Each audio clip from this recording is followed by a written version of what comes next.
But like another thing too is, and I'm not plugging my bits because I really don't care anymore. And this is something we could talk about maybe on an interview or whatever.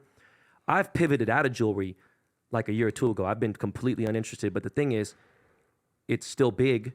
It's just like Uzi came in town for the Complex Con. And he's like, where you at, bro? And I'm like, I'm at Universal Studios with my kids, bro. Yeah, I'm chilling. And he's like, you going to Complex Con? I was like, bro, why the fuck would I want to go to Complex Con? I'm old as shit. And he's like, all right, dog, look, I need this, this, and this. And I'm like, okay, go to my store. And he's like, okay, who do I deal with? I'm like, gonna deal with this person. I gotta tell my people, like, look, man, don't ask for a picture. Don't do nothing, boom.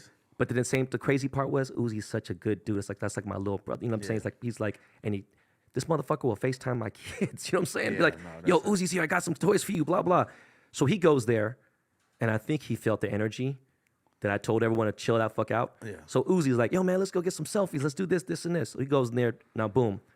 I asked him, I said, everything cool? And he's like, yo, man, you fucked up my experience. And I'm like, what are you talking about? And he's like, I'm just joking, but imagine a young up-and-coming rapper, which I don't think a lot of the young rappers still know who I am. I think anybody with substantial money knows who I am in the music industry, but they used to want to come to my store and get the experience like he just mentioned. They want to meet me. They want to come there. They want me to put the chain around their neck, you know, that type of shit.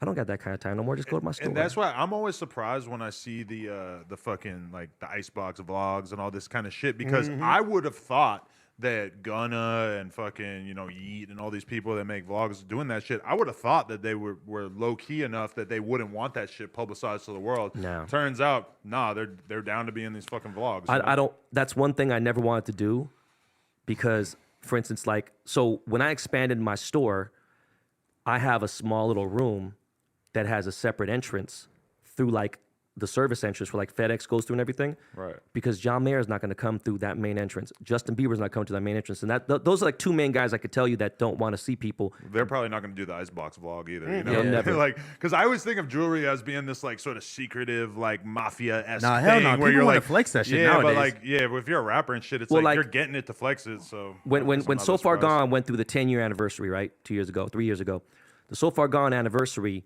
we did a 10-year moment. I met Drake at the Beverly Center.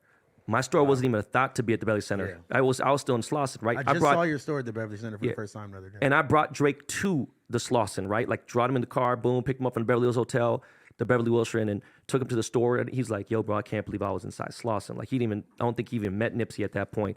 And we were talking about this whole moment. The Apple store is right next to my store. The Apple store just moved. And that was a full circle moment because it's 10 years ago. So we got the laptop that So Far Gone was made on, and we put it in display. Some people maybe care, some people don't. That's fire. That's fire. It was something that Drake was like, yo, you know what? There was a couple times where we'd be on tour.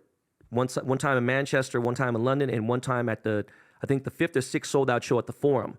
The Forum meant more to me than Staples because there was more history for what I went through with the Lakers and shit, right? So I'm going to the backstage. This is a sold out audience, and I remember people in the audience that are like, this is the influencer thing starting to blow up now. You know, like, not necessarily TikTok, but like influencers like, oh, I'm cool. What are you famous for? Oh, I'm famous for making content. And they're kind of like, oh, you know, whatever. They're there at the Drake show. They think that they're cool. And great, good for you. I'm walking, making a beeline to the backstage. And Drake is doing this whole thing like, man, this motherfucker put money, man, got me cars. Man, took me to Mastro's. He did all that. Man, I So Far Gone in his car. Da-da-da-da-da. I wasn't even paying attention to all that. And he goes, man, I fucking love this motherfucker. He stopped the whole show to say, man, Ben Baller, man, man, you really, really, you know, man, I love you, bro. And I was like stunned. Sheesh. You know, someone caught the moment. We was talking about it, whatever, boom. He will never come to my store.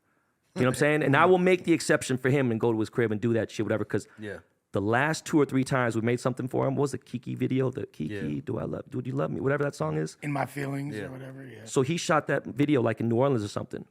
And he goes, hey, I need you to come out for this. And I was like, bro, I'm going out there for I'm not that. going to New You Orleans. fucking tripping. Nah. So I sent my employee. My employee's like, where am I going? I'm like, bro, you going here for what? For Drake. He's like, oh, hell yeah, boom. Bro, he was actually excited sitting around for 8-9 hours doing this and hanging out. He was so fucking excited. You need that guy. Yeah. Yeah, he was so excited. And I was like, bro. And the thing is, they flew him economy and all the other stuff, whatever. And it just, I mean, I'm sure he would have put me on something, you know, whatever. But Private. But I wasn't going. Air Drake. So He would have put you on Air Drake. he would have did something. What I mean though is that anytime I need that type of shit, I don't even know. I'm like, who the fuck made this Adonis chain? He's like, oh, we did. I was like, you didn't just make this. He goes, no, he ordered it. I was like, all right, cool. I'm actually happy that he has a relationship. Someone that big has a relationship with somebody, even if it's like the middleman. Yeah. Now the middleman's dealing with my general manager or somebody. I don't have that headache anymore.